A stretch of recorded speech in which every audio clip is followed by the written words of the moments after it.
Hi, ladies and gentlemen. This is Tony Holowitz, and I want to thank you for being here for this ACT tip.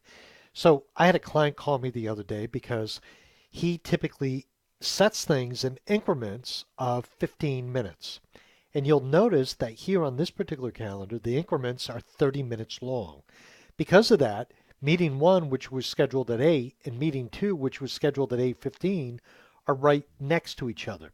He didn't like that setup, so he called me.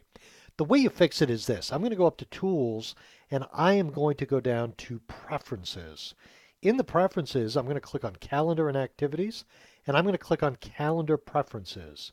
You'll notice that the daily calendar, the increments are 30 minutes, and the work week calendar is also 30 minutes. I'm going to choose 60 minutes just to illustrate a point, and I'm going to click OK. And you'll notice now that this has changed to 1 hour increments. Next, I'm going to go and choose calendar preferences again. And this time I'm going to choose it back to 15 minutes because that's what he wanted. I'm going to click OK. And you'll notice now it is in 15-minute increments. I'm going to click OK to get out of here.